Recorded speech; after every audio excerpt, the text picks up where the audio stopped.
independent thoughts, independent life. This is Chad Benson. This is a very divided country, and Donald Trump showed that within the Republican ranks, the angry person who came out there and said, we're tired of being pushed around and making the claim. Donald Trump makes the claim for working Americans. He can go out there and make the claim. Lower income Americans are actually doing better. Poverty rates are actually better. I mean, he can make a claim, and he will. His policies have actually helped working Americans much more than anything that Bernie has to say. But Bernie's appeal is same as Trump's, which is, I'm going to fight for you, and I'm going to beat the man. Yeah, Rick Santorum there. Bernie's appeal's real because why? Because we are so divided. No place in the middle for us. Who is us? The extreme majority who are exactly exhausted. There's more of us, but we don't have a voice because we're not the ones screaming and yelling. Because we've got jobs, we've got kids. It's not top of the mind. It's not 24/7. We are just us every single day. We'll show up on that night, and then we'll wonder why, for the love of God, that our choices are two people that we're probably not in love with. Right? We're not. But the extremes will get all of the opportunity to make the noise. And because of that, they'll get all the cameras. They'll get all the Twitterverse. They'll get all the social media. They'll get everything that they need to get. And at the end of the day, us, the exhausted majority, the 60, the 70% of us who lean a little bit right, lean a little bit left, but we don't live in the world of extremes. We have nothing. We pay for everything. We bust our ass. We work. We live. We are America. And the extremes, though, will have the say. And that's the frustrating part. That is. Trump's appeal was very real. And I understand that. And by the way, I don't think Trump, a lot of people say that he tapped into the anger. No, he didn't tap into the anger. Those people aren't angry. I've been out to several Trump rallies. I've been out to several Bernie rallies, right? You have some angry people, but by and large, most of them are, man, Trump's rally last week here in Phoenix, it was a carnival-like atmosphere. It was fun. There was no anger. I talked to so many news people who said, look, Trump gets them going, but the reality is they were all nice. They were all kind. There were a few that said some stuff, but most of them were having a good time, and it was a spectacle. I was out at a Bernie rally in 2016. I will say this, carnival-like atmosphere, yes.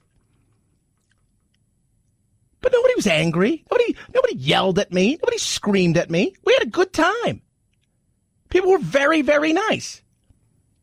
Unfortunately, we have these extremes, though, who happen to tap into certain groups and elements that get the grease because they are the squeakiest, loudest, angry part of the wheel. It's frustrating as hell. I'll tell you that right now. It's absolutely frustrating. Do I think Bernie's going to be it? I think this week is so telling, but it's starting to show that Bernie has the momentum. How they would steal it from him if he got to the point where he's got 1,800 delegates, even though it would be a brokered convention, the reality is it just doesn't seem to me that you could take it from him at that point. And then what do we have? A lot of Trump's extremism is the way that he talks, right? Oh, he's a xenophobe. Go look at the last president, the deporter-in-chief. Go look at that, right? Go look at the last president who was the deporter-in-chief, as they used to call him. We don't hear anything about that. The wall, he built a lot of wall, too. But it's the chaos that comes with Trump. So a lot of people are asking themselves, do I like what he brings politically, checking off some of the boxes that he says he was going to check off, seems to be doing the things he said he was going to do. But with that comes chaos, comes more chaos, comes reality show television, comes nonstop fighting. Do I have another 4 years of that and potentially another impeachment? Or do we look at Bernie? And we know about Bernie. And I think more and more people are understanding about Bernie. More and more people are getting to say, hold on a second, you're screaming all this stuff about, hey, we're going to be this kind of socialist, we're going to be that kind of socialism. But the reality is when you talk about the Danes, when you talk about the Swedes and all of the Nordic countries, they're free market societies. Here's something for you. No minimum wage, no death tax. Oh, that's interesting. Yeah. It is. No minimum wage, no death tax. There's a lot of things. He's taking all the extremes of what they have to offer and still doing what he's doing, which is talking about, well, he liberated everybody. Everybody was illiterate. And then he went and said, I'm going to make everybody read, and it's going to be great. He's still going after. He's not talking about how great he just says, oh, we're going to do the Nordic model. But then he doesn't talk about how great the Nordic model is in the sense of, well, this is what they've done. This is how they do things. They just says the Nordic model, and then it's on to a lot of other things that make you think, that makes me feel uncomfortable. Unless the Democratic establishment steals it from them, Bernie Sanders, a Democratic socialist, is going to be the Democratic nominee. And that's a really big deal because Democratic socialism sounds benign, but at the core of Democratic socialism is Marxism. And at the core of Marxism is this fake offer that if you turn over more of your individual freedom, we're going to provide you security. We're going to provide you free health care. We're going to provide you free education. The problem is that when they can't deliver on it or when you're not happy with it, you don't get your freedoms back. There you go. And that's the real thing. They don't tell you what they're going to do. And that's the fear that a lot of people have. He's always talking about a revolution. He is. He's always even when he says he gets in the White House. What happens, Bernie, when you can't get the things that you want to do? Simple. We're going to march in the streets every single day. We're going to start a revolution. We're going to make sure that these politicians know who we are. And it's not just the right. It's the left. He sees them equally as a problem. 323-538-2423 at Chad Benson Show is your Twitter. Feel free to tweet at me. Joe Biden, by the way, who's got enough problems, apparently is also running for Senate. And you're the ones that sent Barack Obama the presidency. And I have a simple proposition here. I'm here to ask you for your help. Where I come from, you don't get far unless you ask. My name's Joe Biden. I'm a Democratic candidate for the United States Senate. Yeah, that's him talking about being president. But he's also running for Senate in South Carolina. Look me over. If you like what you see, help out. If not, vote for the other Biden. Give me a look, though, okay? If not, vote for the other Biden guy. Oh, my Lord. Somebody said yesterday, Chad, who on the Democratic side could you vote for? I said I like Pete Buttigieg. I do. He doesn't excite people, right? People like they listen to him like, man, that guy's smart. He's on the ball. He's very sterile in the way that he delivers. He's very clinical. He doesn't evoke emotion. But I like him because I like people like that. Right? I'm drawn to people that to me, I think he's very sharp. I think he's on the ball a lot. I think he would surround himself, and I don't think he would be as divisive as a lot of people think he would be. Right? Because there's a lot of people, it's not the gay thing. Let me tell you something. I talk to a lot of Republicans are like, I kind of like Pete. He's a good guy. It's not the gay thing. For a lot of people I talk to, even Democrats, it's the age thing that bugs them big time. Him being 38 or whatever he is, it's still that I go back to, it's still voting for your nephew, right? It's still, or you're thinking to yourself, man, I'm 52 or I'm 48. I remember what I was like at 38. I had no business running the country. There is that thing that is on a lot of people's mind. I said this and I continue to say this. If Pete Buttigieg was 50, we wouldn't be having this conversation because I think he'd be the runaway nominee. But I think there's a lot of people out there that struggle with the age thing more so than, quote unquote, the gay thing. 323-538-2423 at Chad Benson Show is your Twitter. Feel free to tweet at me. Ah, man. So tonight, the debate is CBS and BET, and we were all talking off the air. Who's the first person that makes the gaffe, that tries to go tries to appeal to the African American crowd, right? To the black crowd. Who's the first guy that goes, "What up?" or "How's it going, brothers and sisters?" Who's the first person, right? That goes Hillary Clinton and talks about the hot sauce. I keep hot sauce in my purse. Who's that first person that throws something out there like that? Right? Who's the first person that says, oh, man, I love NWA? I'm waiting for it. 323-538-2423 at Chad Benson Show is your Twitter. Feel free to tweet at me. So check this out. So I work out hard. Yesterday I did an hour and 20 minutes of workout. Wasn't great. It was good. It's pretty good. Today I did about 55-minute workout. But what I do before every workout is I take my Beat Elite, which is just incredible. It is. It is incredible. I take it. I tell everybody how amazing this stuff is. It's simple. You put it inside your water. It's like 4 ounces. Nothing spectacular. 4 ounces of water. Pour it in there, and away you go. And what it does is it helps with extending your workout. And I like that. I love the fact that I can extend my workout an extra 15, 20 minutes, and I feel absolutely awesome doing it. It just is the most amazing stuff. And I'm telling people all the time, they say, what do you do to work out? I said, well, I go out and I play soccer sometimes, 2, 3, 4 times a week. And with Beat Elite, it's just amazing. The stamina, it increases my oxygen delivery throughout the body.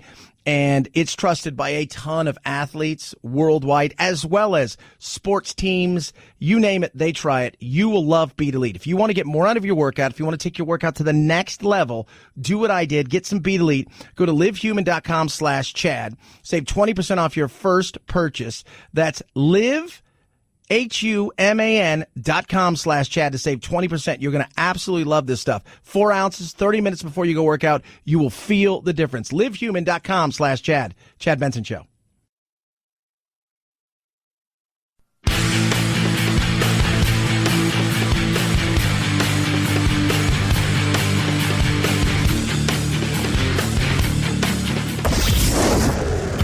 I, you, he, she, it.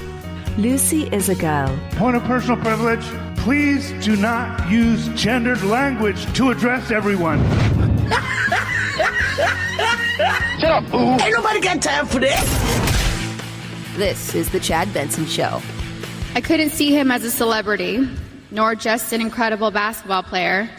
He was my sweet husband and the beautiful father of our children. He was mine. He was my everything. That was Vanessa Bryant yesterday. A lot of people were wondering if she was going to show up. So many people at the Staples Center. It started in the celebration to Gianna and to Kobe with Beyonce kicking the whole thing off. And it continued to go from there. Anybody who was everybody, not only celebrity, but athlete-wise in the city or that got there, including the basketball greats like this Michael Jordan character. In the game of basketball, in life, as a parent, Kobe left nothing in the tank. He left it all on the floor. He talked about, as well, Michael Jordan, how Kobe was like his little brother, but very annoying. When they first when he first came on the scene, he said Kobe would text him at like 2 a.m, and it would just drive him crazy. But they became true rivals and true friends. And there was some levity there yesterday, including Michael Jordan, who was visibly shaken on the stage, crying. Now he's got me. I'll have to look at another crime meme for the next.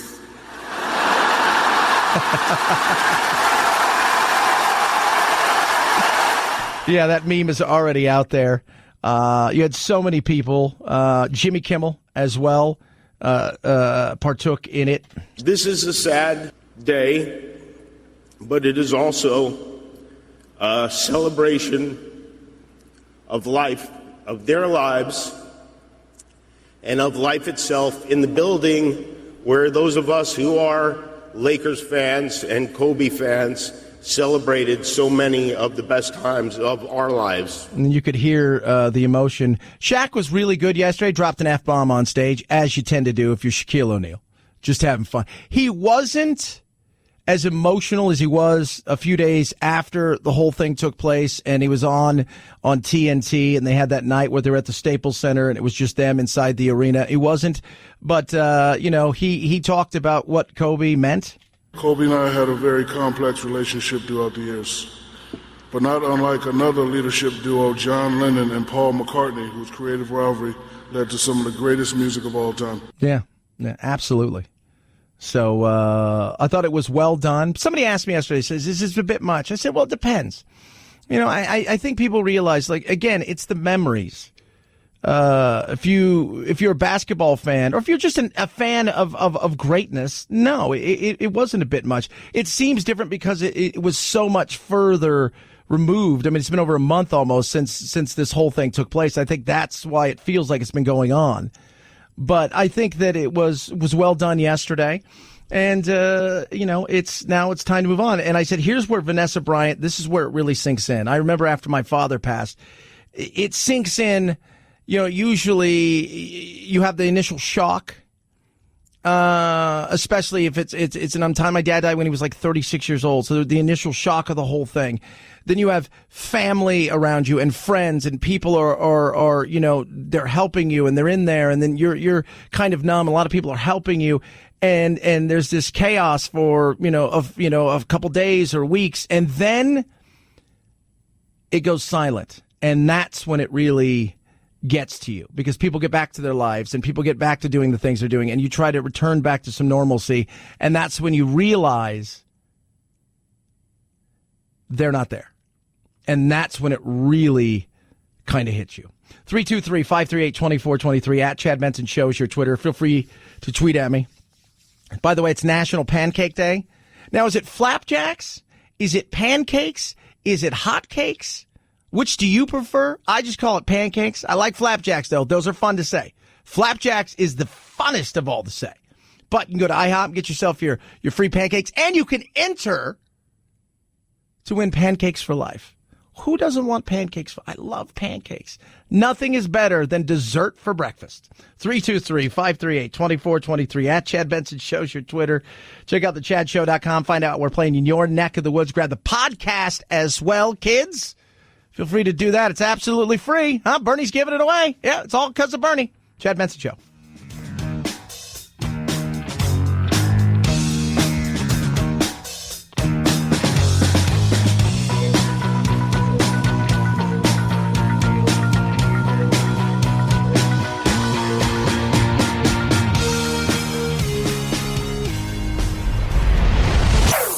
Chad Benson Show.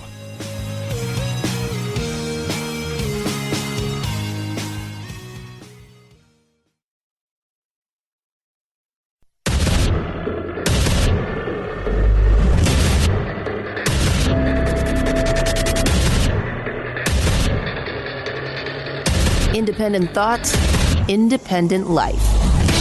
This is Chad Benson. In October, Johns Hopkins University did a global pandemic preparedness drill. They found that no country is fully prepared to deal with an epidemic or a pandemic. Only 19% of the countries they evaluated got top marks for detection, and 77% of countries couldn't even collect or report data in real time. That's the problem here. So what happens in other parts of the world affects us. Yeah. And it affects us in a lot of ways. Yesterday, you saw the crashing of the marketplace, open up a bit stronger today. There's still fears out there. And it's funny, the way that this has become political, right? Like, this has become a super political thing now, when it shouldn't be. There's nothing, I don't care who's president. I don't care what side of the aisle you're on. The coronavirus this is not a political thing. This is a worldwide potential pandemic. I don't think it'll become, the flu epidemic or pandemic that we had in 1918. But I do think that there is some effect. And I was trying to explain to somebody yesterday, it's a trickle down effect. It's not about people need to understand there's a supply chain and a supply line. And when you manufacture a lot of stuff in places, so your goods or portions of your goods are manufactured elsewhere into Asia, right? So they're all in Asia. And you've got all these little things as part of whatever widget you're putting together. And there's a delay on getting said widget here because those factories may not be operating at this point in time. That means your business is going to struggle. And you could be a small widget maker, right? Here. whether it's Phoenix, Arizona, Sacramento, California, Orlando, Cedar Rapids, right? Billings, you could be a small widget man, and you're not able to get those things. That is delaying you doing your business. So it is a trickle-down effect that has an issue. On top of that, the big tech companies, somebody like Apple, for instance, not only do they manufacture goods there, it is also a selling point for them. It's a large selling point, the second largest economy in the globe. And when you cannot access them with the goods that you have because of what's going on, that will affect you as well. To the point where you look at something like the movie Mulan, right? So Mulan has the potential of all of the live action remakes of the Disney stuff. Mulan has the potential that a lot of people think it's PG-13. It is going to have a huge global impact. I think it's going to be a big movie. I really do. And it's one of the few, like, I really want to see it. It looks good. It's like Crouching Tiger, Hidden Dragon. Here's the problem. They're already saying because of the coronavirus, there may be a massive impact on this. Should we delay it? You're talking about delaying something like they have 3 months when it comes to the potential of a drop dead date. So we're looking at March, April, mid-May to decide whether or not they're going to go forward with the Olympics. These are all trickle-down effects. Why? Because how many people are going to be heading over there globally? A ton. People selling their widgets over there, potentially not being selling their widgets over there. All of these things have trickle-down effects. But yesterday, man, it was hilarious to watch people just, Trump's great economy is getting crushed. Everybody would be in the same position. Because can we just be honest, right? He came out today, it's great, it's fine, everything's going to be fine. I don't know about that, but what I do know is right now there is an issue. And there's still a chance that this thing could go south. But we are caring about what? We look at the economy. How does this affect us? We're not a third world nation. We're not worried about tomorrow this thing becoming a pandemic that can't be stopped here in America and, having tens of hundreds of thousands of people that are affected with this. We're not worried about that. We're looking at it in a much different way. 323-538-2423 at Chad Benson Show is your Twitter. Feel free to tweet at me. Yesterday, he was found guilty of 2 charges. Harvey Weinstein. I think we can all say, thank goodness, too bad rubbish, and it's time for you to go away. He's been hospitalized, apparently, struggling. Accusers are speaking out now. I just sat down and I started crying, and then I had to go out into the street because I don't know how to be crying in a coffee shop, but it was just a huge sense of relief, just the relief that the jury got it, that they believed me, and that I was heard. Yeah, that's Mimi Haley. She was one of the accusers. So he got his second count, which was essentially a sexual assault count that carried up to 20 years. And then he got a third-degree felony rape account, which carries 4. Potentially, he could see 25 years is what they're saying. The reality is probably won't. But this isn't over by any stretch of the imagination. Some people are extremely excited about this. His people are going to figure out how to go and to try to appeal. How long that takes, no idea. The appeal will be being put together by a team that Mr. Weinstein and his friends and family will put together, and hopefully it will be filed within 3 or 4 months. Yeah, so he's 67. If he was to get the maximum, earliest he'd get out is probably, I would say, in his early 80s, mid 80s. The two big counts that many people say carry the same amount of if you talk to prosecutors, they look at it as similar to rape. I mean, as murder. He was acquitted on both of those accounts. So 67, you go to jail for, even if you get 25 years and you spend 15 in there, you're getting out. You're looking at 82, 83 years old, depending on when the sentencing comes. And if, so you're looking at a long, long time Any good riddance to bad rubbish. The jury was not asked to consider whether they should convict on the rape of Annabella Sciorra.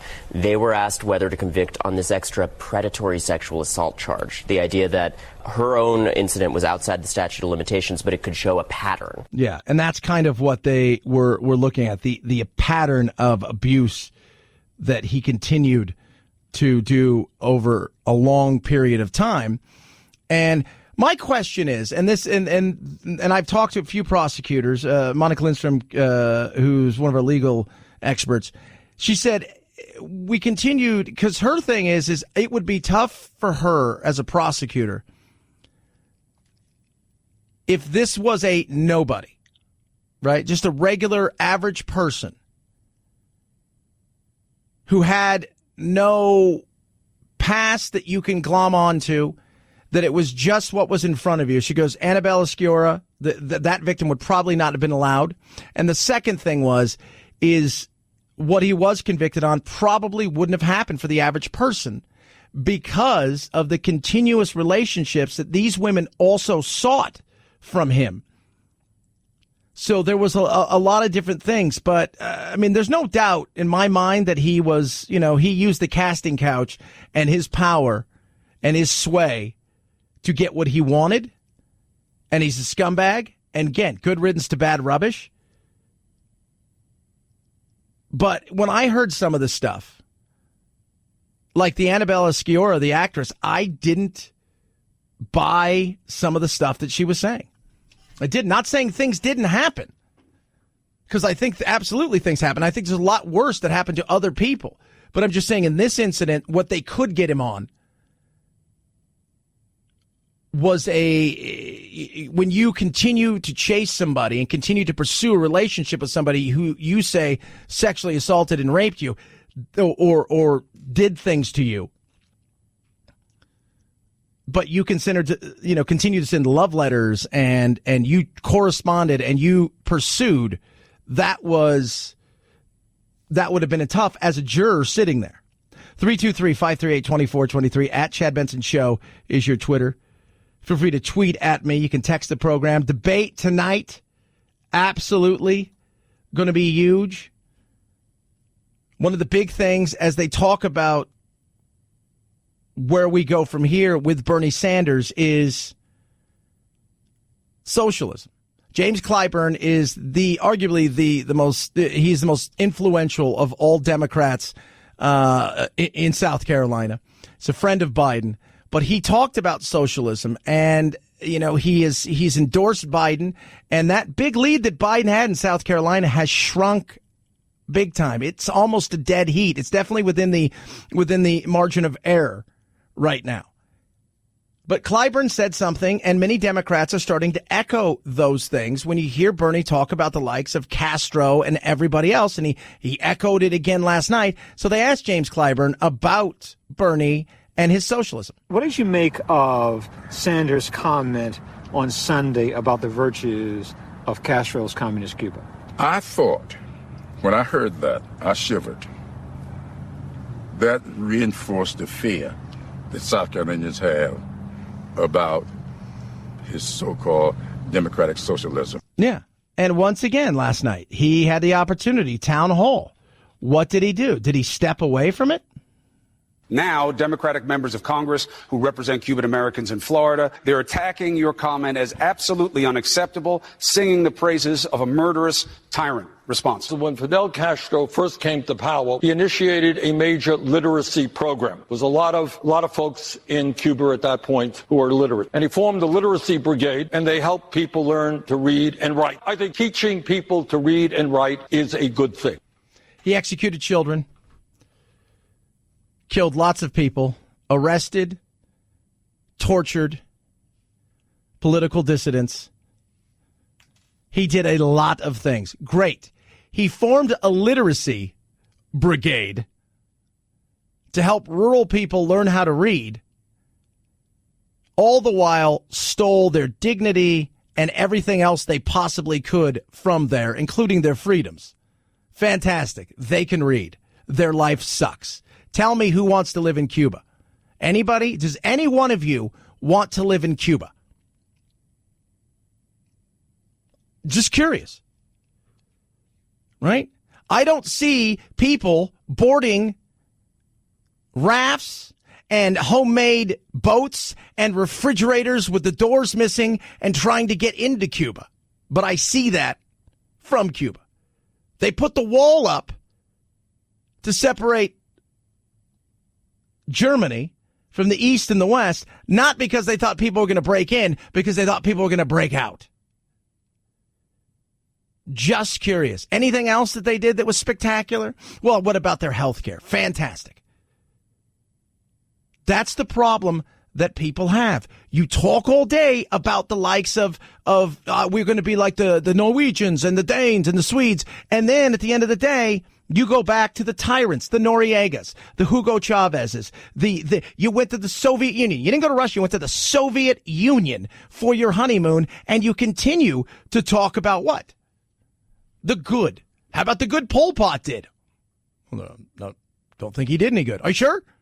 Killed all the intellectuals, made it a farming society, stripped them of everything, and made government and the Khmer Rouge Chad, now you're being ridiculous. Am I? I mean, you're talking about somebody who was an authoritarian dictator who just off the coast of our country sided with the Russians and the Soviets and wanted to have weapons there that could reach us in seconds. But the good news is everybody can read. 323-538-2423 at Chad Benson Show is your Twitter.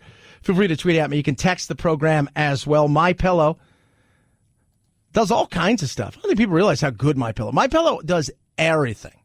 Now they've got towels. And I tell you what, these towels are amazing. They are. So last night I showered, did a little bit of a workout, and I have my MyPillow towel. And it's so great.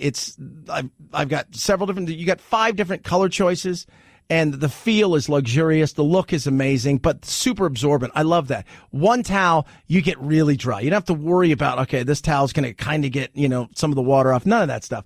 They are amazing. Big, extra soft, 30 by 56 bath towels, 16 by 30 hand towels, washcloths as well. 100% USA cotton. And all orders with MyPillow come with a 60-day money-back guarantee. Now is your chance to get this amazing deal, 30% off. No cheap fillers, no cheap softeners.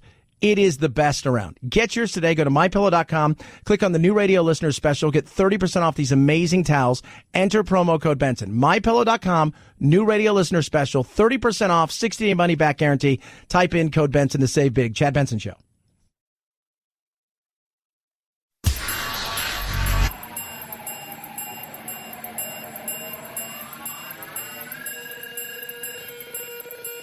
Set Chad straight. Text the show, 323-538-2423. That's 323-538-CHAD. Someone has to do it. Might as well be you. The Chad Benson Show.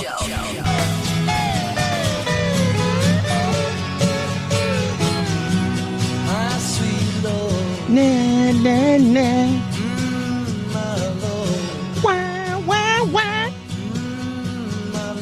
You would have been 77 today, George Harrison. I really want to see you. So you got John's gone, George is gone. Ringo's still going strong, baby. Ringo's still going strong. February 25th, 1943, he was born. So he was born 2 years before the end of the war. Interesting character. Here's Reed, you go back and obviously John, and I think every band has a certain dynamic to it, right? You look at the great bands, especially when they're a quartet. So you go and you look at the Beatles, right? You had the 2 strong lead characters that were the alphas that battled it out in Paul and John. You had the class clown, which was the drummer in Ringo. And then you had somebody like George, who was a consummate professional. He was probably maybe the best musician out of all of them. And you go look at Queen, right? Where you get Brian May and the battle that went on between him and Freddie, right? And you go and you look at, again, a bit of the class clown, the Lothario and the drummer in Queen. And then you had, John, who was just very quiet. Just did his thing, right? So you had a lot of there's just that certain thing, and you look, a lot of bands are like that, the way it's built. Very much like a sports team in a lot of ways. 323-538-2423 at Chad Benson Show is your Twitter. He was the world's oldest man for just a few days. Shiatsu Watanabe, born March 5th, 1907. Died just north of Tokyo on Sunday, they said. It was 2 weeks after he was officially recognized by the Guinness World Records as being the oldest man. He had 5 children. He said the secret to his longevity was not to get angry and to keep a smile on your face. He admitted his like for sweets, including custard, pudding, and ice cream. The oldest man in Japan now is Asaku Tomo, who's 110.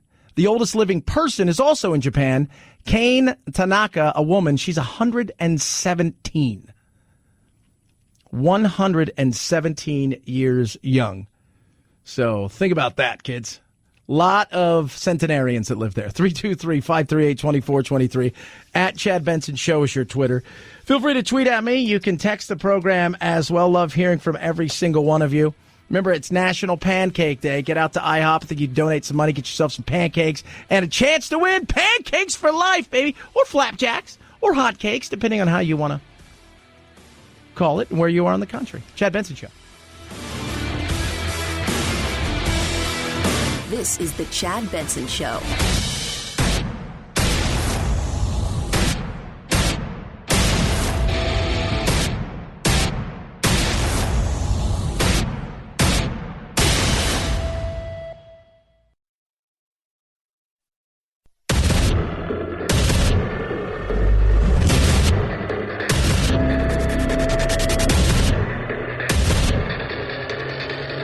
Independent thoughts, independent life. This is Chad Benson. Last week in the Las Vegas debate, it was Michael Bloomberg absorbing the body blows. Today, it's likely to be Bernie Sanders defending his support for Fidel Castro's literacy programs. The truth is the truth. And that's what happened in the first years of the Castro regime. At last night's CNN town hall, Tom Steyer pounced on Sanders' statement. I'm never going to be complimenting unelected leaders who completely control without any form of democracy, justice, or equality. Steyer has qualified for tonight's debate, bringing to 7 the number of Democrats on the stage. Always try to figure out how he qualifies for any debate. So you got 7 tonight.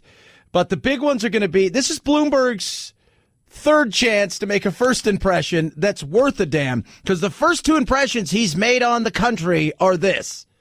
You want to steal my guns? Take them away from us. That was his awful commercial that he ran.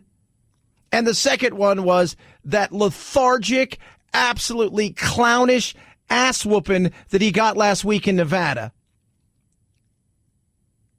Tonight, a little bit more pressure on him personally, but I think a lot of the shots, because Bernie's the front runner, are going to be at Bernie Sanders.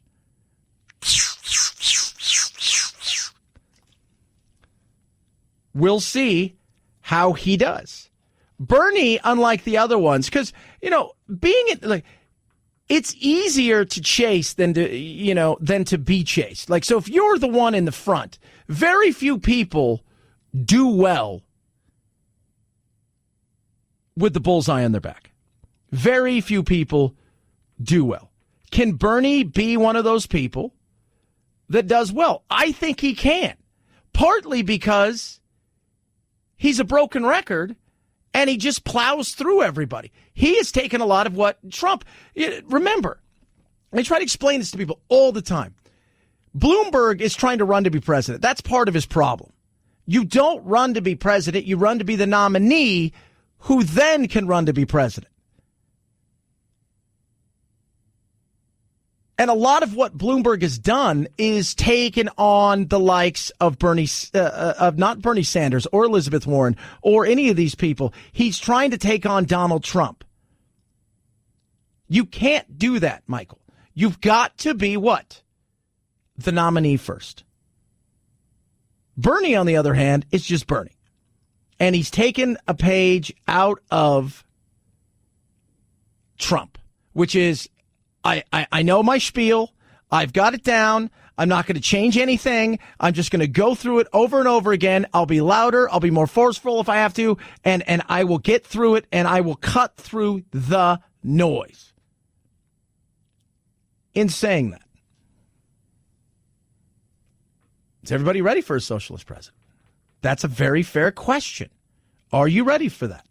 Well, I think that there's reason to be concerned. There's never been a viable socialist candidate for the highest office in the land. 63% of Americans approve of a red-hot economy. Is there a market in a general electorate for socialist revolution of the type that he's talking about? And that's what it feels like. It doesn't feel like you want to change some things. It feels like a revolution because you talk about that. Use that word revolution a lot. Use that word that revolution, we're changing. It's you don't want to change things.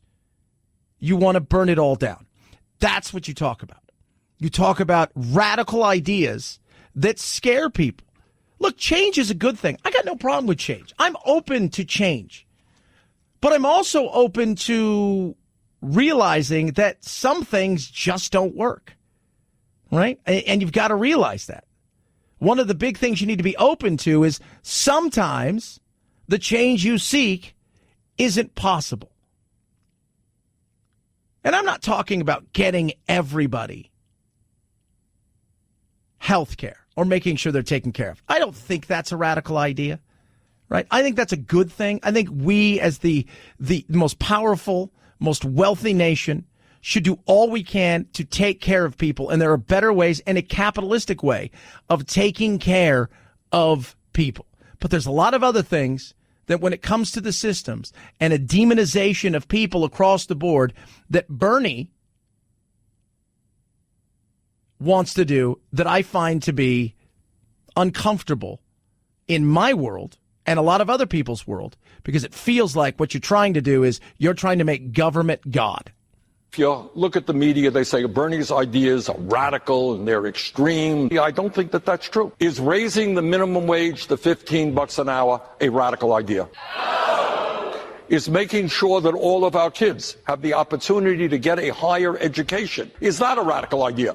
No. Is guaranteeing health care to all people as a human right a radical idea? No. Is addressing the threat of climate change a radical idea? No. All right, I rest my case. Yeah, you rest your case. I think Denmark has a minimum wage. You talk about it, right? Right? Does it have a minimum wage? Oh, no, it doesn't. But they pay on average $20 an hour. Try about $11.70 the last time people looked.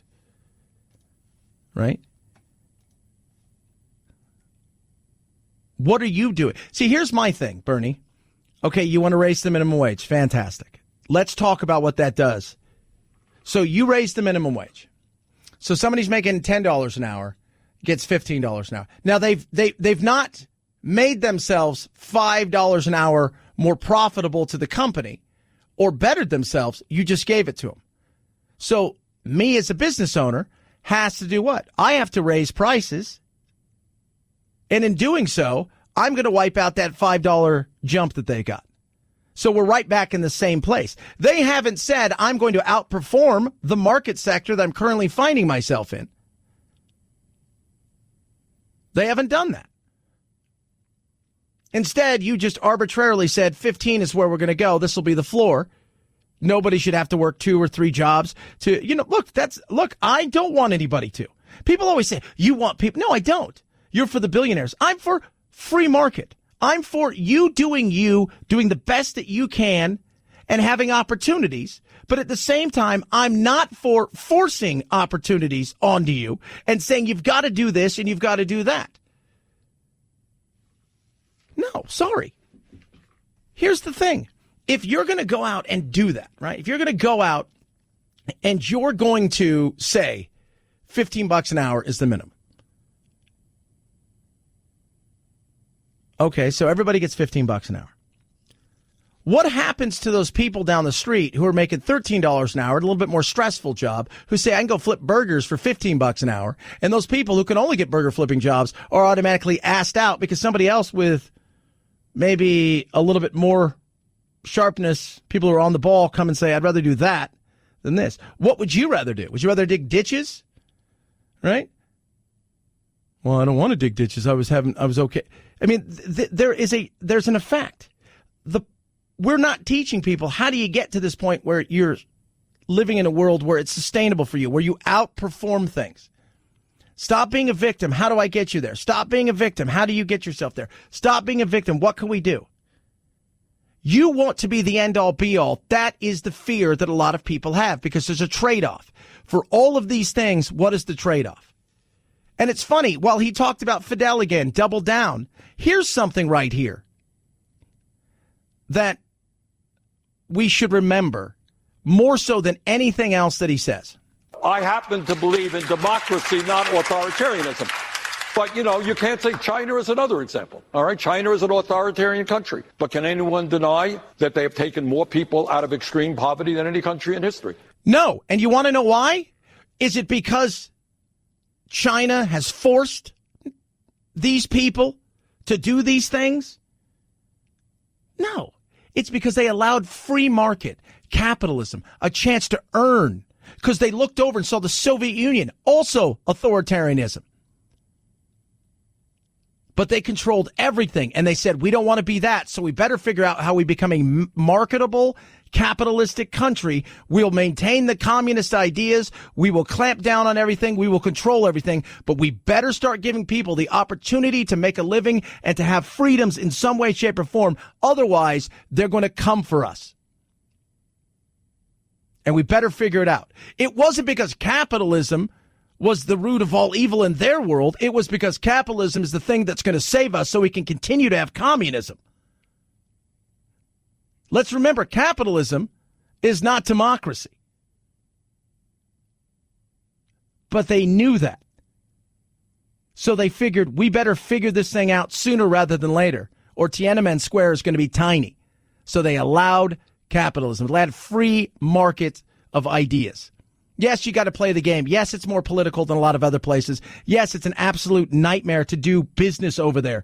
But the reality is, it's because of the marketplace that people were lifted out of poverty, because the government couldn't do it all. Do I get criticized because I say that? That's the truth. So that is the fact. End of discussion. So Fidel Castro, he destroyed freedoms in that country. He picked winners and losers and killed them and put them in prison forever. You don't give him a pat on the back for anything. Truth is truth. That's what happened in the first years of the Castro regime. There you go.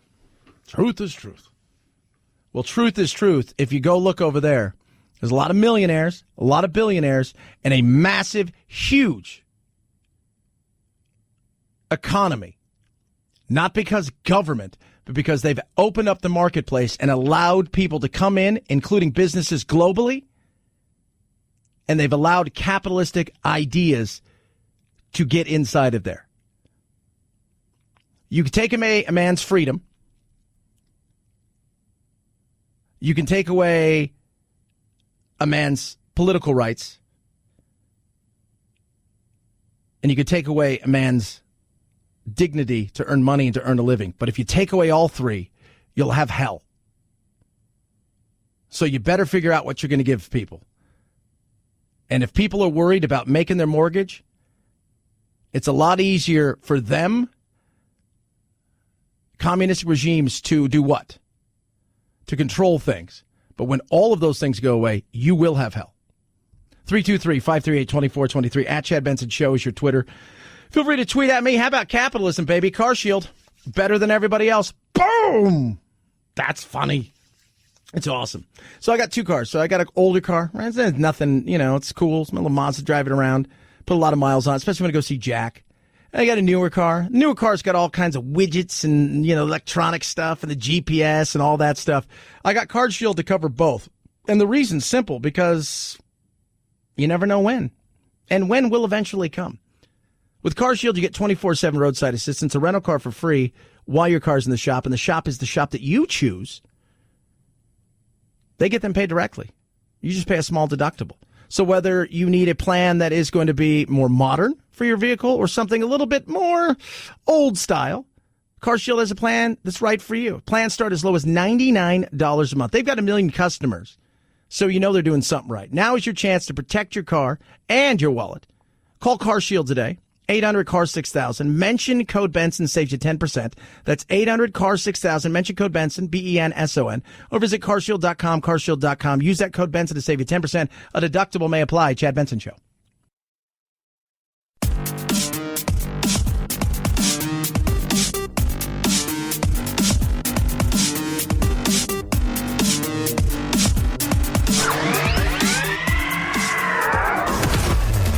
Chad Benson Show, the only place so far that the Mueller investigation hasn't deep probed for collusion. Redacted! Redacted! Stay tuned. This is Chad Benson. 5, 4, 3, 2, 1, 0. Ignition. Liftoff. Now it's time to find out what's trending. What's trending? Yeah, what does that mean? I mean something, right? Like it's trending on the old internet. What's trending? See what the web's sphere has for us today. Harvey Weinstein's still a big story. Katherine Johnson, you know who she was? She passed away. She was a featured player in the movie Hidden Figures, but a mathematician used by NASA who helped get us to the moon. Just an amazing woman. Think about the things that she went through. Democratic debate trending already. Steven Spielberg's daughter, who is concerned, he says, and embarrassed about daughter's porn. That's right. His ex-wife, Kate Capshaw. Always mess up that. Kate Capshaw. Or still his wife. They're trying to support their children's choices, but obviously it's an interesting thing to know that your daughter is doing some porn, right? And you're Steven Spielberg. Fat Tuesday today. Oh, man, sometimes you're just fat all the time. Head on over to the magical world of Twitter. Far more of a, how should we say this, political world. Pancake Day is trending everywhere, by the way. George Harrison, Tongue Out Tuesday, and the Democratic debate everywhere. Big time. And Joe Burrow, you don't know who Joe Burrow is. He's potentially the number one pick in the NFL draft. He led LSU to the championship. He won the Heisman Trophy. He's got all these things going for him. But you have what's going on now, which is the Combine. And at the Combine, they do all kinds of things to you. They measure how, what can you jump? How fast is your 40 time? How many reps can you do at 225 pounds on the bench press? What's your Wonderlic test? But one of the big things for quarterbacks is how big is your hand? Normally, the NFL is looking for people who have about 10-inch hands, and his was 9 inches. So there's a worry there for some people. That's how the NFL, I mean, they do all kinds of, this is where you get those weird questions too, right? Where they ask you stuff like, hey, was your mom a prostitute? Or how do you feel about same-sex marriage? And they ask all kinds of questions. It's just a way for people to get to, they want to get into your psyche because they're about ready to hand you, you're a 20-something, an early 20-something. And they're about ready to make a choice that depends, that their financial life also depends on. And they're about ready to hand you a ton of money to the tune of several $1 million. How are you going to handle that? Beyond what's on the field of being a young rookie, trying to learn all these new things in a league that's faster, bigger, all of these things, how are you going to handle all of the trappings outside of it with no real accountability anymore? So they ask a lot of weird questions. 323-538-2423 at Chad Benson Show's your Twitter. Feel free to tweet at me. You can text the program as well. Games can be addictive. Wait till you hear the story. Crazy! And Hot Pockets maybe going to jail. Chad Benson Show.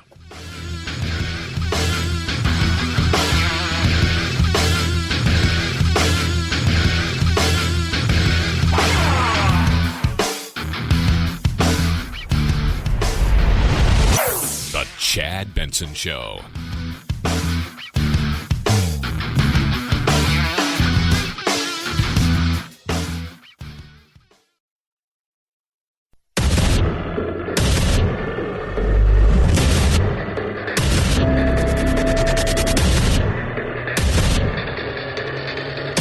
Independent thoughts, independent life. This is Chad Benson. I've never eaten a Hot Pocket and then afterwards been, I'm glad I ate that. I'm always like, I'm gonna die. I paid for that? Did I eat it or rub it on my face? My back hurts. Oh. I was looking at a box of Hot Pockets. They have a warning printed on the side. So, warning, you just bought Hot Pockets. Hope you're drunk or heading home to a trailer. You hillbilly, enjoy the next NASCAR event. Hot Pockets! Hot Pockets! Why are we talking about Hot Pockets? Because California woman whose family created Hot Pockets will be sentenced. She took part in the, yes, are you ready for it? The college scandal. Wah, wah, wah, wah. She paid $300,000 to Rick Singer. $100,000 for one of her daughters to have somebody cheat on a test. And another $200,000 to help one win admission to the University of Southern California as a fake volleyball recruit. Michelle Janovis is set to appear, facing prosecutors asked for 21 months. I think it's ridiculous. Again, I'd rather have them equally pay out that amount of money to programs in the inner city and for underserved areas for kids to get tutoring and help when it comes to education, prep for tests, and for them to do X amount of hours in community service in those areas and help mentor. That would be a much better. They want 21 months. Her lawyer argues, come on, probation. She'll probably get a couple weeks, maybe a month or two. I can't imagine that you're going to stick her in there. What did Felicity Huffman got? 14 days. Lori Loughlin faces the real one. Janovis is the former executive of Chef America, co-founded by her father, that created the microwavable snack line, Hot Pockets. They sold it in 2002 for $2.6 billion. What's her net worth? Let's see here. Let's put her net worth at about $80 million, right? It's not bad. Dad's still alive, I think. So you're probably looking, when he goes, a little bit more. But still, 21 months. Come on. Hot Pockets. 323-538-2423. At Chad Benson Show is your Twitter. Feel free to tweet at me. So check this out. You guys listen. This kid's going to be on, what's it called? Dr. Phil. Right? And there's this crazy thing with video games. Video games are real. So the thought process that you can't make a living, you can't do any of these things when it comes to video games is baloney. But everybody thinks they're going to be some sort of superstar. Everybody thinks they're going to be. This is a 14-year-old kid who has a lot of problems beyond the video game addiction, but there's real problems here. A son's video game addiction Leave me alone! crosses the line. Who do you think you're talking to? Nico has threatened to kill us. Taking back control. You're not going to school, so you're basically just sleeping, eating, playing video games. Yeah, I've tried everything. You're negotiating with your child to take a shower. Well, I was kind of bargaining. He'll be on this device for 17 hours a day sometimes. I try to get Nico off video games, tell him that he's limited. He can only have 5 hours a day, and his answer is, Yeah. What are you doing, you nut jobs? Right? What are you doing? Well, first of all, mom's struggling. She's got health issues. She's got like one leg. Dad, not much of a dude. There's not much of it. There's no, like, growing up, if I ever talked to my father this way, I wouldn't be on the radio right now because I wouldn't be able to talk still. We live in a different time, but some kids are out of control. I see it. This kid's got a lot of problems. I asked you hours ago to clean up that mess. out! Get out now! Nico can get so angry, he will destroy everything in the house, anything in his path, anything that Nico can get his hands on will get destroyed. He gets what he wants by bullying us and terrorizing this house. I take him off the internet, and he immediately starts throwing things and breaking things. And it's cost us thousands of dollars replacing everything that he's broken. Some of that, though, is on you, parents, right? What are you doing? But here's the thing, right? Look, it's just amazing. And this is the dream of a lot of kids. My son is guilty of this. Now, the difference between Nico and my son is real, and we'll explain that in a minute. I'm going to be 100% honest with you. Hate to tell everybody this, but I'm going to throw it out there. He'll bang his controller. If I don't give him what he wants, I'm going to break this phone. Nico is not in school right now. He wants to be a YouTuber when he gets older, and he doesn't need school. I couldn't force Nico to get up and go. It was impossible. He's a very large child. I think Nico takes advantage of me more now because he knows that I'm disabled. I'm in a wheelchair, and there's not much I can do. He'll strike out and he'll hit me. Physically, I'm no match for him. He's a big kid, and I have one leg. Yeah, and that's a problem. So he wants to be a YouTuber. You're not going to do it, dude. There's a reason that kids take off and go viral. There's not a lot of ugly YouTubers out there, right? You had to be early into the game, and if you aren't the looker, you've got to have booming personality. But look at the big stars, right? SS Sniper Wolf, she's beautiful, right? You go and look at her, and she's like, damn, right? Dame Matt Smith. Good-looking dude and funny. Kalis. Right? You guys know who he is. Infinite List. Talk to your kids. Good-looking kid. Funny. Lots of personality. Right? Jake Paul. I mean, you go and look at these. There's something to them. They're as manufactured as the Nickelodeon Disney kids at this point in time. Right? And if you're going to be a gamer, you got to have uber personality. This ain't uber personality. This is insanity. It is. And the dad, where's the dad factor in this? How did it get this way where we have a child running the house? What do I do to stop it? I've taken things away. I've had my nose broken 3 times. I've taken him to doctors. I've tried everything. Dad, what are you doing about this? When he starts getting into a rage and getting violent, I go upstairs in my studio, my music room, to avoid it because he winds up getting physical with me. And what do you do about it? Nothing. You guys got to figure this out.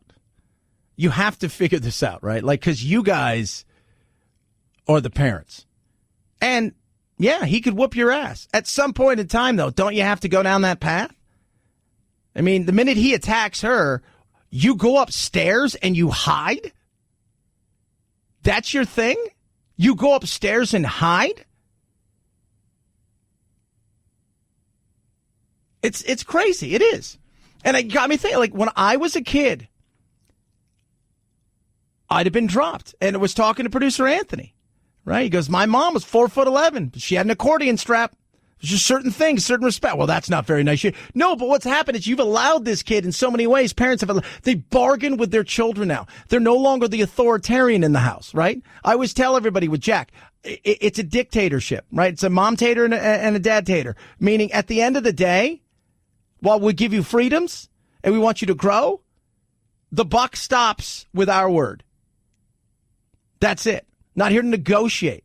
And Jack, over the weekend, his mom said, look, he played Fortnite all weekend. And I was explaining to her, like, it's the new world we live in, right? We don't go to the parks anymore. We don't just go, hey, I'm going to go down the street and see what my friends are. You can't even do that because you get shamed, or the police knock on your door and CPS comes in and does a well check to see, hey, your kid is 12 years old or 10 years old or 9 years old and was outside shooting hoops by himself. You know, he's going to get stolen. That's not going to happen. But the new meetup place is Fortnite. It is video games. She said he played all weekend. I said, did he really? He played 5 hours. Oh, so he played 5 hours with his friends. By himself? No, all his friends were on there, and they're all playing, and they're all talking, they're all doing something. But that's a real thing. But then he goes and does other things. This kid's out of control. Absolutely. And that's going to end poorly. And he's got a lot more problems, old Nico there, than just the game. I'll tell you that right now. He got a lot more problems. 323-538-2423. At Chad Benson shows your Twitter. Tonight, big night. It is debate night Who will win? Who will lose? It's going to be very interesting to see how they come after Bernie. Do they have what it takes to challenge him and not be run over by him? The problem with the Republicans when they took on Trump is Trump was a force to be reckoned with.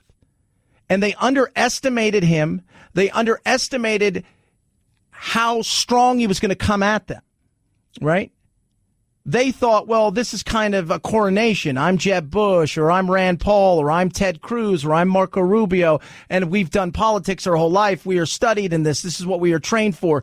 But it's a cult of personality world that we live in, and he came in at the right time, and guess what? He crushed him. Nobody was there to push back in such a way that they made any kind of dent. The same thing rings true with Bernie. What I think a lot of people are seeing is a rise now of a second cult of personality in the country. And if there's only one thing that's worse for democracy than one cult of personality in the country, I would argue maybe it's two. Yeah. And how are you going to approach this if you're on stage tonight? If you're Michael Bloomberg and you were handed your hat last week, you were boat raced. If you're Elizabeth Warren, who's become an afterthought, sure, you got a good shot, a couple shots on Bloomberg, but outside of that, that's all they talked about. They didn't talk about any other stuff. If you're Joe Biden and you have struggled mightily and seen your lead just evaporate in South Carolina, how do you deal with that? If you're Pete Buttigieg, right, you kind of come through these things unscathed, but you don't get people excited. They talk about how smart you are. They talk about how well that you lay things out, but there isn't a cult of personality with you. Amy Klobuchar, sorry, afterthought. Tom Steyer, no idea why you're there. So tonight, they better figure it out because we are a week away from Super Tuesday, and I'm thinking if Bernie ends up winning this thing, they better all get together and say, who's got the best shot on the moderate side? We need to coalesce around that person, and everybody else needs to get out of the race and throw their support behind. Otherwise, it is going to be ugly and over. 323-538-2423 at Chad Benson Show. Beat Elite. I'm an active person. I do a lot of stuff. Here's some craziness. What do? I try to walk at least 10 to 15,000 steps besides my workout every day. And I try to work out about 4 to 5 days a week playing soccer, running around. I like to extend my workouts, get more from them. That's why I take Beat Elite. It gives me a natural edge, right? So I'm getting more out of my soccer. I'm getting more out of my workout. Helps me with my endurance, which I've noticed big time. I'm extending my workouts sometimes 10, 15 minutes and feeling stronger as I go throughout my workout. It improves my energy and stamina. It is awesome. And I'm an active cat. In between breaks, I will sometimes do push-ups, right? Because I like just, at my age, I just like keeping fit. I like doing a lot of stuff. Beat Elite helps me in so many ways. So 30 minutes before I go work out, I take my Beat Elite, and then I feel and see the difference. You will too. Millions of people across the globe, athletes, big-time athletes down to the amateur, they use Beat Elite. Big-time programs in this country. Professional and college, use it. Do what I did. Take your workout and your game to the next level. Get Beat Elite. Go to livehuman.com/Chad. You can save 20% off your first purchase. That's livehuman.com/Chad. You will feel the difference. Again, 30 minutes before, see and tell me. Text me. Tweet at me. Say, dude, I tried this. You were right. It's so funny. I got a lot of people around here who try this stuff, and then they'll come back to me and go, man, that was crazy. It was. Livehuman.com/Chad. Livehuman.com/Chad. Chad Benson Show.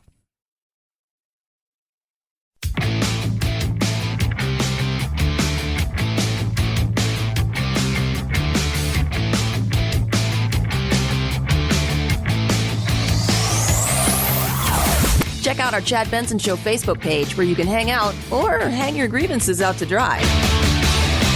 This is Chad Benson.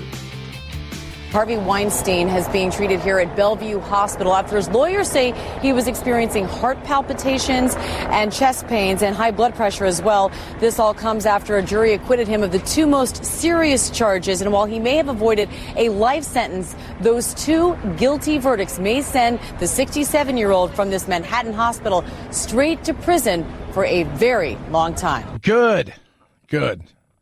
But sentencing hasn't come down. Faces 25 years.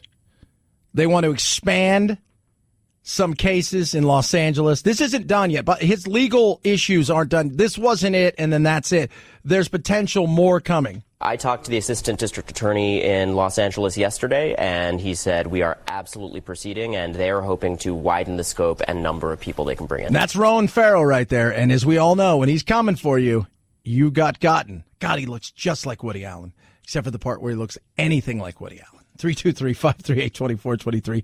At Chad Benson Show is your Twitter. Feel free to tweet at me. So yesterday was the hockey trade line, trade day, deadline, the whole 9 yards. And this is hilarious.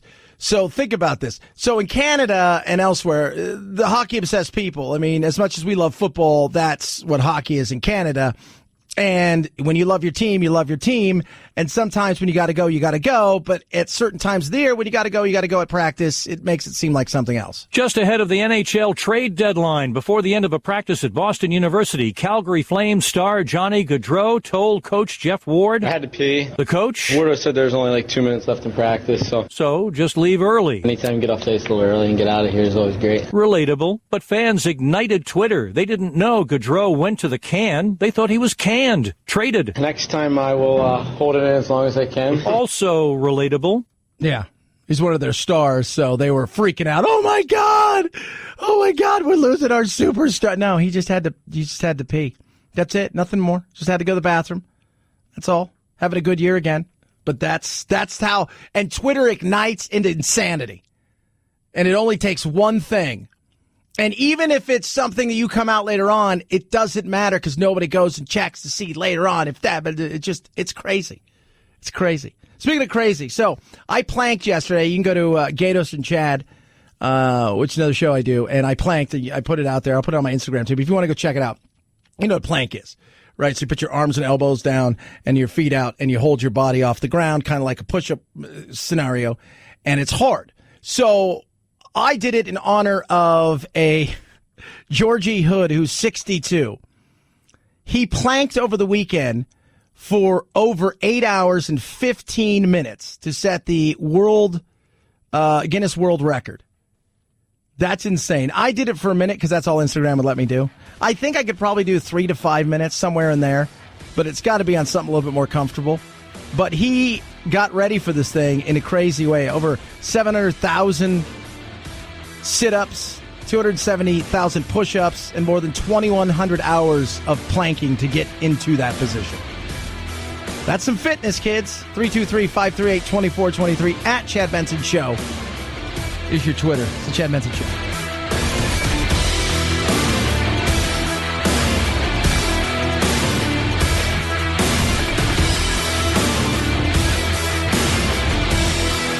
This is the Chad Benson Show.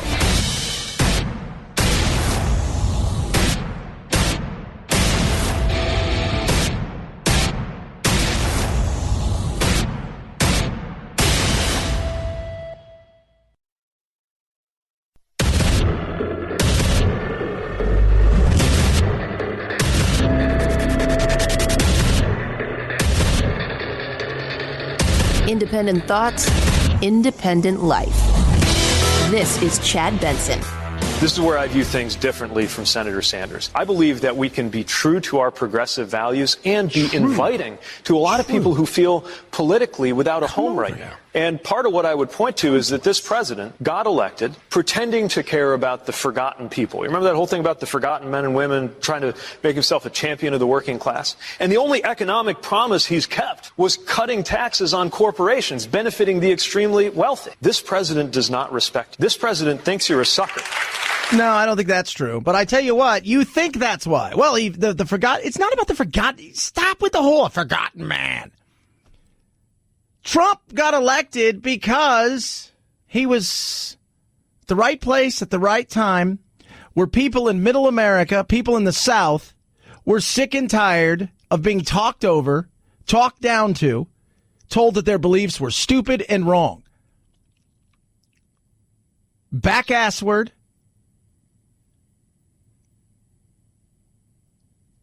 And he hit a chord with people. Look, the economy's hot, whether you like it or not. The economy's hot. It's good. What about stock market struggling yesterday? Get over it. It's a coronavirus. Right? That wasn't. Look, if it was just our economy, I'd look around and say, but it wasn't. We understand what that's all about. But there was more to it. And this is where the Democrats miss it all the time. Over and over again. If I was sitting with Pete or any of them that what I think would listen, I'd say, look, you guys are missing the ball here over and over again. They're tossing you the softball, right? They're tossing it to. There's back in the day when there was comedy albums, you actually bought an album. There was Let's Make a Drug Deal or whatever. Remember that? With Cheech and Chong. They're trying to make a drug deal with Bob. And they're like, all right, simple and easy, Bob. There's a B, and then there's another B with an O in the middle. What is it, Bob? And that's what they're doing over and over again. All right, let me tell you what's going on. And the people in middle America that make up, look at the Electoral College, right? In the South as well. Look at it. They feel like the coastal communities were having the say and that there was a certain elitism. Even the Democrats in a lot of these states throughout the Midwest and the South feel like it's a different kind of Democrat. You've got the uber progressives, elite feelings. You're missing it.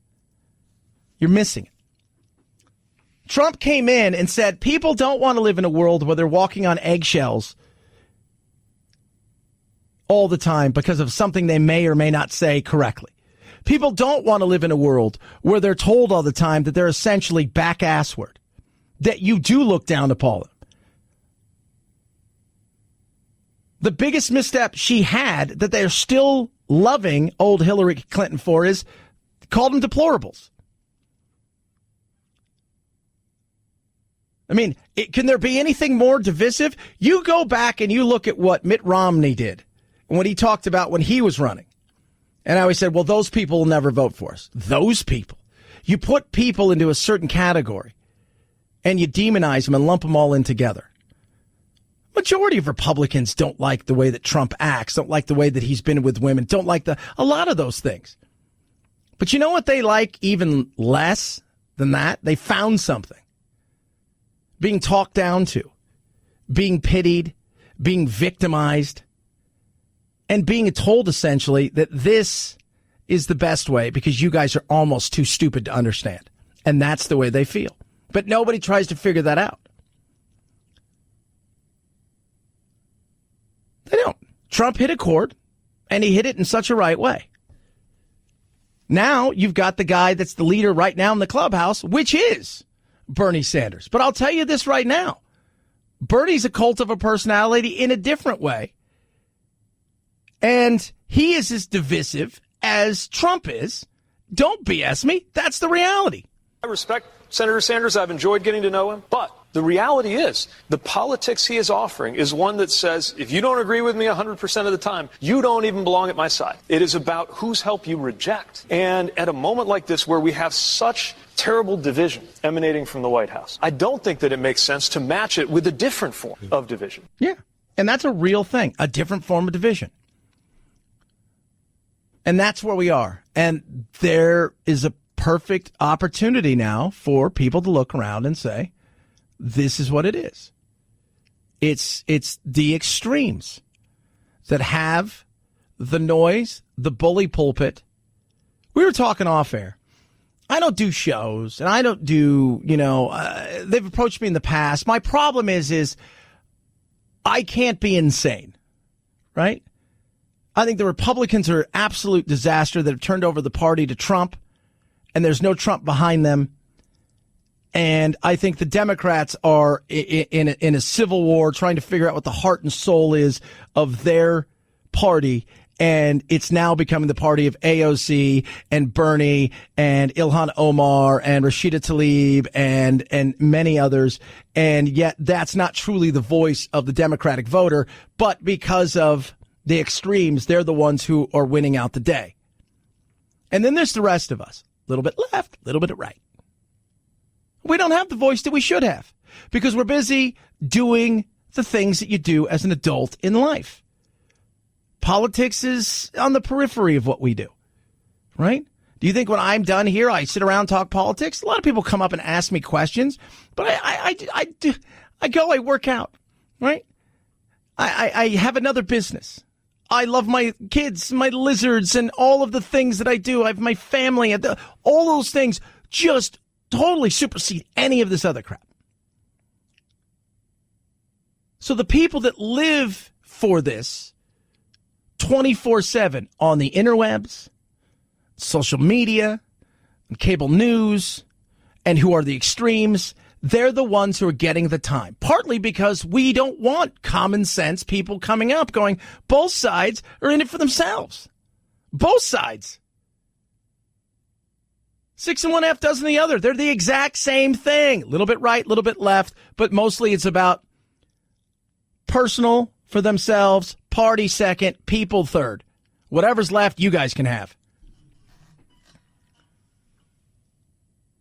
But now we've got the extremes, and that's an unfortunate situation where we go from one side over to the other side. One side way over here to the other side.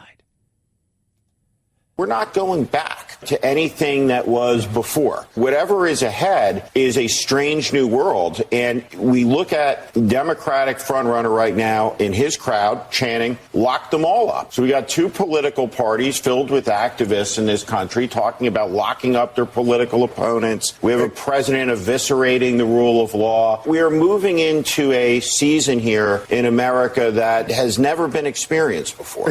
Yeah. And that's why you and I and the people that listen to my show, who are not insane, who are not activists, who can see good in both sides and also see the flaws, because guess what? Nobody's perfect. None of them have a monopoly on the good or the bad.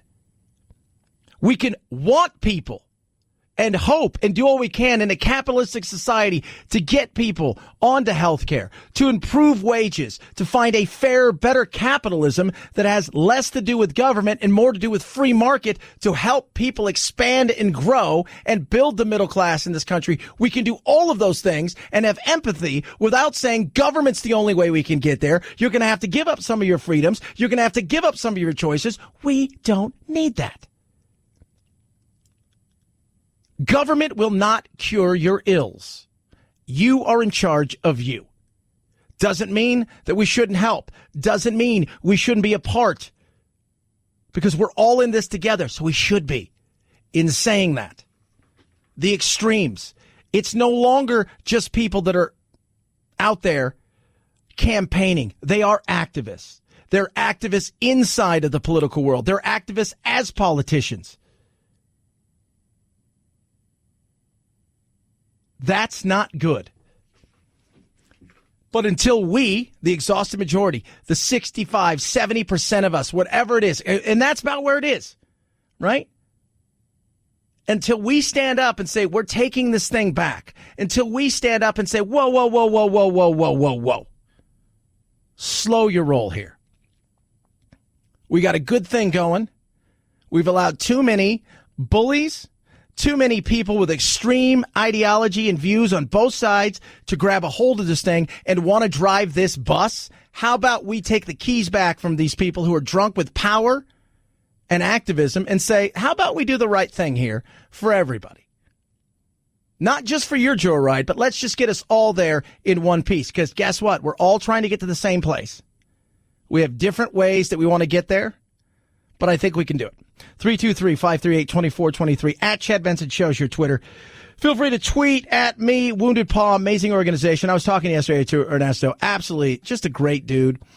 And here's the thing about Wounded Paw. It's not just that they rescue animals.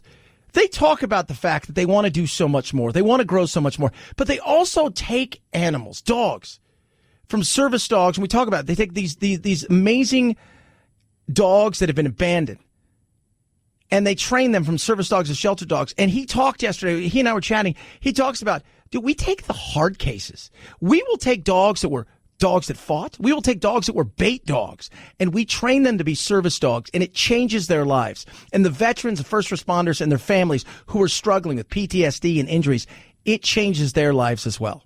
They need your help. They're expanding fast, and they need your help. Any unwanted vehicle you have, right? Car, truck, RV. If it flies, if it floats, they'll take it.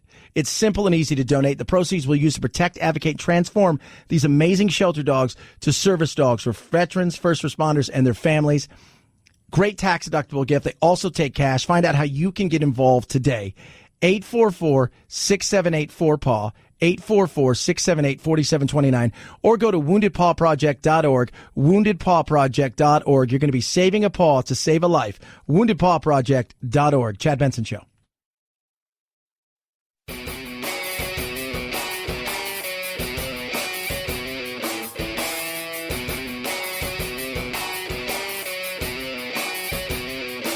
Being antisocial sucks. Hang with Chad's friends on Facebook, The Chad Benson Show. And if you just need some alone time, head on over to Twitter at Chad Benson Show.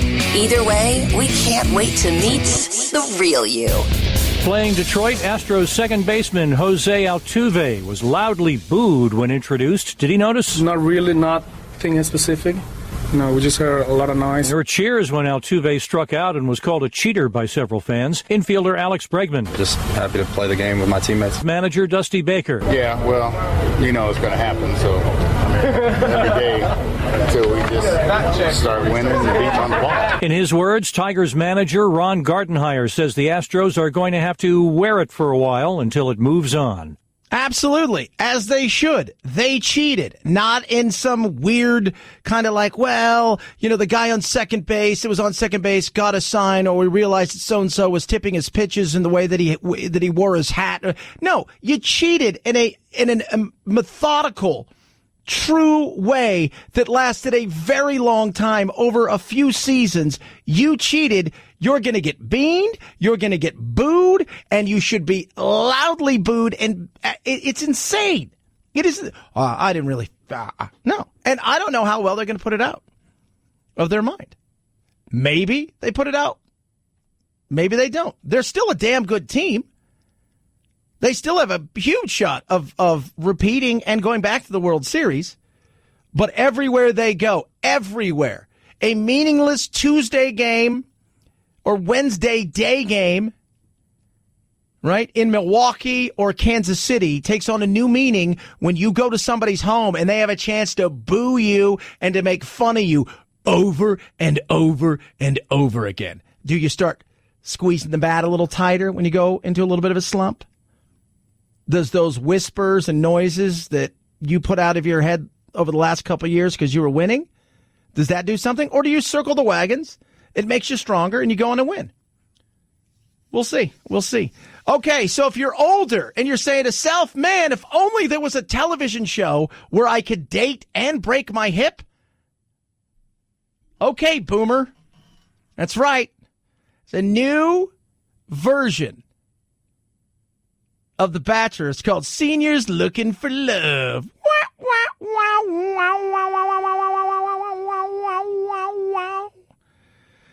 The ABC reality show head Rob Mills described what producers are looking for with the hashtag Bachelor Nation. Give us your grumpiest old men and give us your goldenest girls. Oh, my God. So that's what we got coming up here, kids. That's where we are. So we're going to do dating for the older folk. Who's ready for that? Dating for the older. Nothing wrong with that. I mean, we're all looking better, you know. Now, how old do you have to be? Do you have to be 65 in this one? I would say 55 would be good. I mean, it's just, you know, I mean, look, you go look out there. Go look at somebody like Christy Brinkley, right? Was she a little bit older? Longer than two? Still beautiful. Some beautiful women out there. Renee Russo, gorgeous. She's a bit older. So it's, yeah, you can find, because let's be 100% honest. This isn't geriatric dating. Right? This isn't one of those things where it's like, we're going to hook up the hottest in the, in the old folks' home.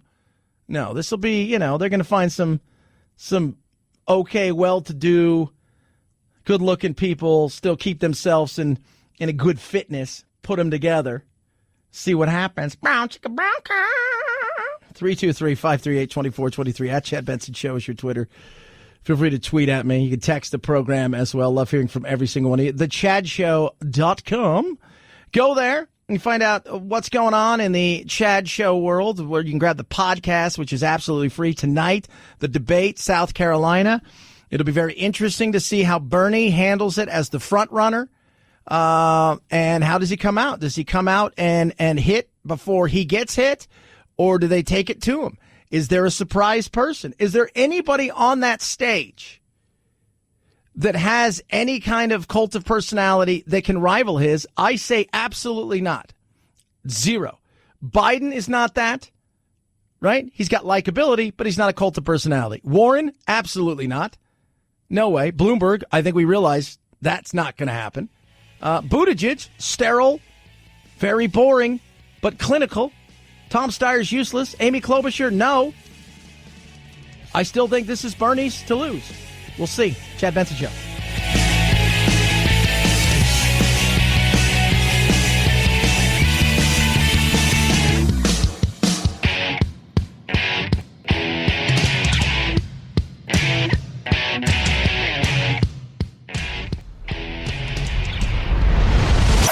The Chad Benson Show.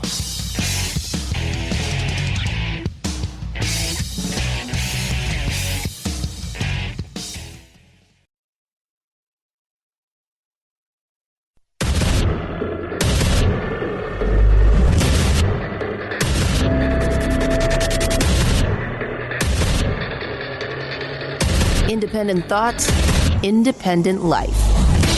This is Chad Benson. In October, Johns Hopkins University did a global pandemic preparedness drill. They found that no country is fully prepared to deal with an epidemic or a pandemic. Only 19% of the countries they evaluated got top marks for detection, and 77% of countries couldn't even collect or report data in real time. That's the problem here. So what happens in other parts of the world affects us. Yeah. And it affects us in a lot of ways. Yesterday, you saw the crashing of the marketplace, open a bit stronger today. There's still fears out there. And it's funny, the way that this has become political, right? Like, this has become a super political thing now, when it shouldn't be. There's nothing, I don't care who's president. I don't care what side of the aisle you're on. The coronavirus this is not a political thing. This is a worldwide potential pandemic. I don't think it'll become, the flu epidemic or pandemic that we had in 1918. But I do think that there is some effect. And I was trying to explain to somebody yesterday, it's a trickle down effect. It's not about people need to understand there's a supply chain and a supply line.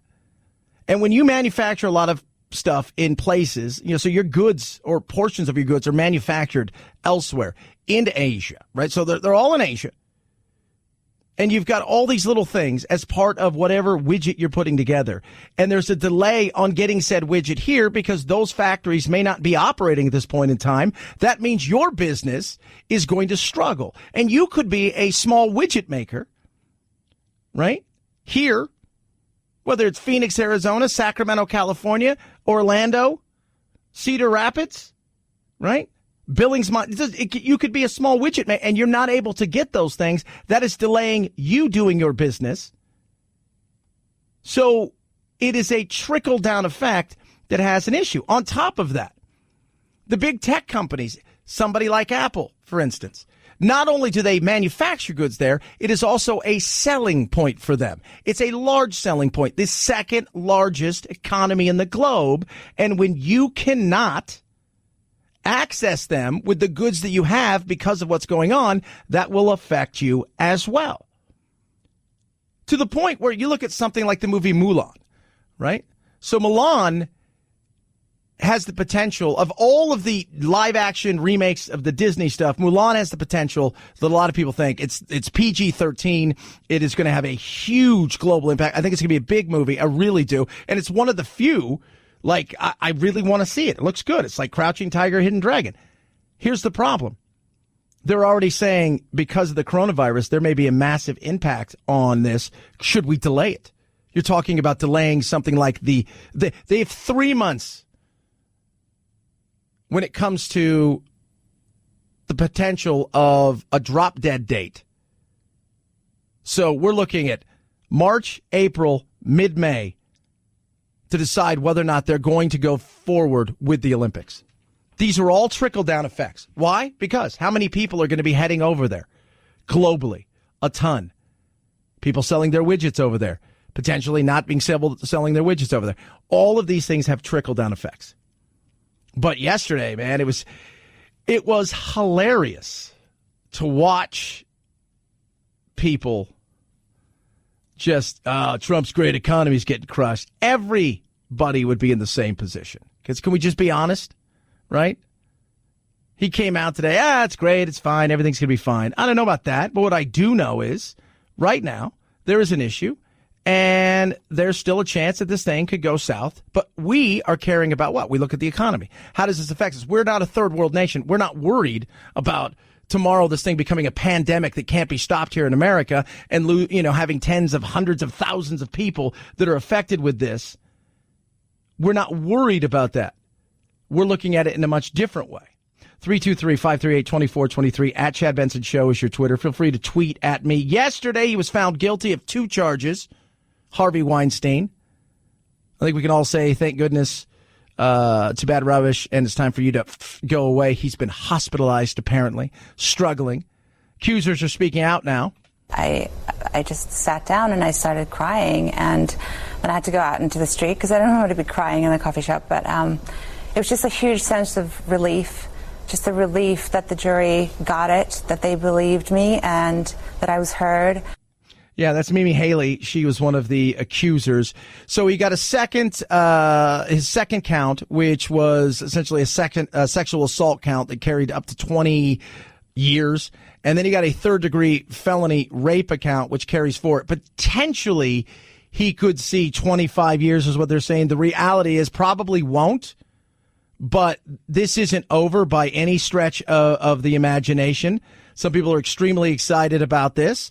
His people are going to figure out how to go and to try to appeal. How long that takes, no idea. The appeal will be being put together by a team that Mr. Weinstein and his friends and family will put together, and hopefully it will be filed within 3 or 4 months.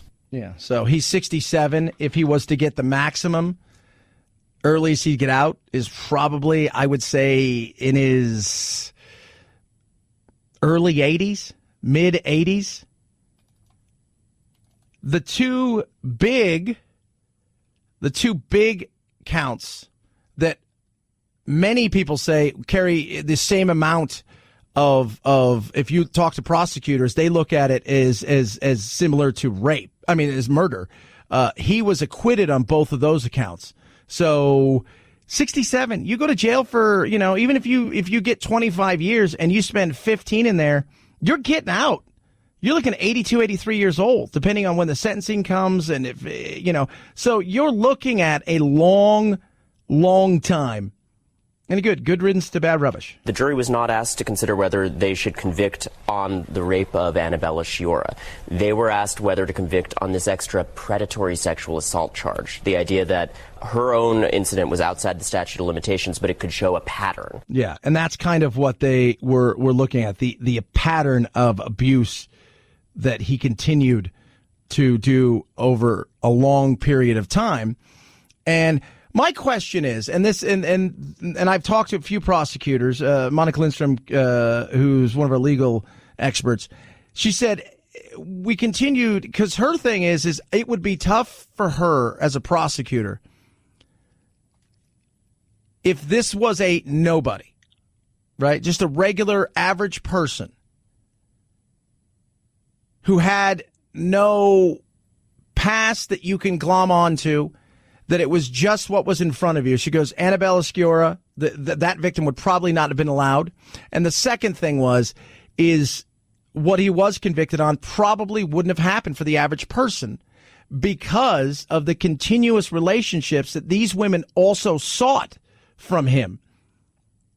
So there was a lot of different things, but I mean, there's no doubt in my mind that he was, he used the casting couch and his power and his sway to get what he wanted. And he's a scumbag. And again, good riddance to bad rubbish. But when I heard some of the stuff, like the Annabella Sciorra, the actress, I didn't buy some of the stuff that she was saying. I did. Not saying things didn't happen, because I think absolutely things happen. I think there's a lot worse that happened to other people. But I'm just saying in this incident, what they could get him on was when you continue to chase somebody and continue to pursue a relationship with somebody who you say sexually assaulted and raped you or did things to you, but you continue to send love letters and you corresponded and you pursued, that would have been tough as a juror sitting there. 323-538-2423 at Chad Benson Show is your Twitter. Feel free to tweet at me. You can text the program. Debate tonight, absolutely going to be huge. One of the big things as they talk about where we go from here with Bernie Sanders is socialism. James Clyburn is arguably the most influential of all Democrats in South Carolina. He's a friend of Biden, but he talked about socialism, and he's endorsed Biden, and that big lead that Biden had in South Carolina has shrunk big time. It's almost a dead heat. It's definitely within the margin of error right now. But Clyburn said something, and many Democrats are starting to echo those things when you hear Bernie talk about the likes of Castro and everybody else, and he echoed it again last night. So they asked James Clyburn about Bernie and his socialism. What did you make of Sanders' comment on Sunday about the virtues of Castro's communist Cuba? I thought, when I heard that, I shivered. That reinforced the fear that South Carolinians have about his so-called democratic socialism. Yeah. And once again, last night, he had the opportunity, town hall. What did he do? Did he step away from it? Now, Democratic members of Congress who represent Cuban Americans in Florida, they're attacking your comment as absolutely unacceptable, singing the praises of a murderous tyrant. Response. When Fidel Castro first came to power, he initiated a major literacy program. There was a lot of folks in Cuba at that point who were illiterate. And he formed the literacy brigade, and they helped people learn to read and write. I think teaching people to read and write is a good thing. He executed children, killed lots of people, arrested, tortured, political dissidents. He did a lot of things. Great. He formed a literacy brigade to help rural people learn how to read, all the while stole their dignity and everything else they possibly could from there, including their freedoms. Fantastic. They can read. Their life sucks. Tell me who wants to live in Cuba. Anybody? Does any one of you want to live in Cuba? Just curious. Right? I don't see people boarding rafts and homemade boats and refrigerators with the doors missing and trying to get into Cuba. But I see that from Cuba. They put the wall up to separate Germany from the East and the West, not because they thought people were going to break in, because they thought people were going to break out.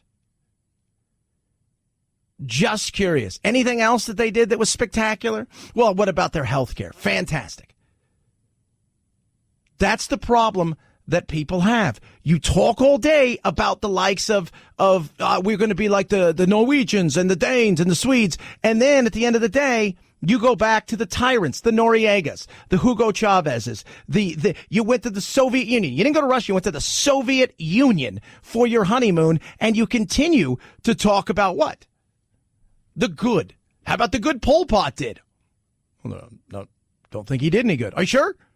Killed all the intellectuals, made it a farming society, stripped them of everything, and made government and the Khmer Rouge Chad, now you're being ridiculous. Am I? I mean, you're talking about somebody who was an authoritarian dictator who just off the coast of our country sided with the Russians and the Soviets and wanted to have weapons there that could reach us in seconds. But the good news is everybody can read. 323-538-2423 at Chad Benson Show is your Twitter. Feel free to tweet at me. You can text the program as well. MyPillow does all kinds of stuff. I don't think people realize how good MyPillow does everything. Now they've got towels. And I tell you what, these towels are amazing. They are. So last night I showered, did a little bit of a workout, and I have my MyPillow towel.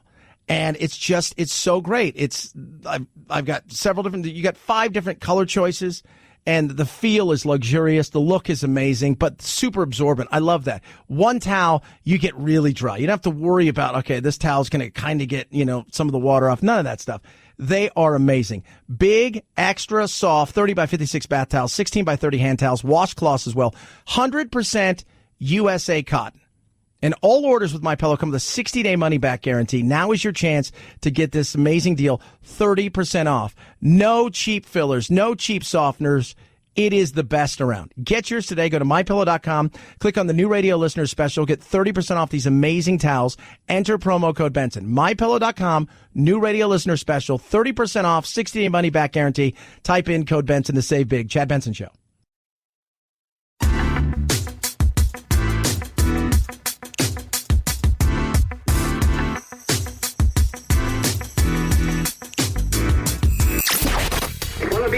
Give me a bowl of chili with plenty of peppers. One Mexican heartburn. Why don't you mugs grow up? The Chad Benson Show, where independent, a la carte thinkers have a seat at the table and a voice in the dialogue. I'll have what she's having. This is Chad Benson. Self-proclaimed socialist Democrat Bernie Sanders has defended the literacy programs of Cuban dictator Fidel Castro. That's what happened in the first years of the Castro regime. Setting the table for opponents like former South Bend Mayor Pete Buttigieg. Why are we spotlighting the literacy programs of a brutal dictator instead of being unambiguous in our condemnation about the way he has treated his own people? That was during last night's CNN town hall. Sanders can expect more of the same in tonight's debate. Yep, tonight's debate's going to be interesting. This is I think it's getting to the point where, because remember, we're a week away from Super Tuesday. So what's it look like after tonight?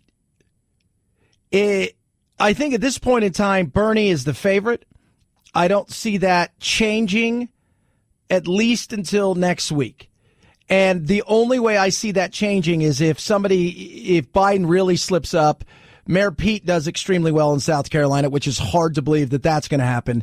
I think he's the favorite. Now, it doesn't mean he's going to get to the prerequisited 1,900 plus that he needs for the delegates, but I do think he is easily going to do well and surprise people. If he wins this weekend, Super Tuesday could be ugly for some. So they've got to decide, are we going to coalesce around the moderate Democrat and tell people that we think, Biden, you don't have the strength, or if you win, Biden, we have to get behind you. Buttigieg and Klobuchar and whoever is left needs to get behind you. Otherwise, this is going to get ugly. It's a possibility. We shall see. 323-538-2423 at Chad Benson Show is your Twitter. Yesterday, interesting. There were 33,643 roses on stage yesterday. One rose for each of the points Kobe Bryant scored for his career. Can you imagine that? 33,643 roses. That is insane. 323-538-2423 at Chad Benson Show. Lightstream's amazing. Stop fighting the credit card battle and trying to pay things down it's just too hard. 20% is the average APR on a credit card right now. Too many of you are carrying debt that you shouldn't be. Get a credit card consolidation loan from Lightstream with rates as low as 5.95% APR with autopay. Much lower than the national average. Again, $5,000 to $100,000. That's what your loan amount could be. No fees, and you can give your money as early as the same day you apply. Plus, just for being my listener right now, special interest rate discount. Go to lightstream.com/Benson, lightstream.com/Benson. You're going to save big. They will treat you right. There's no reason people with good credit should be forced to pay some of these insane rates. 5.95%. And again, an auto pay discount of 0.50% just for being my listener. Terms and conditions apply. Offer subject to change without notice. Subject to credit approval. Visit lightstream.com/Benson for more information. We'll do it again tomorrow. We'll talk about the battle that was in South Carolina. Have a good rest of your Tuesday. Eat some tacos. Night-night, Jack.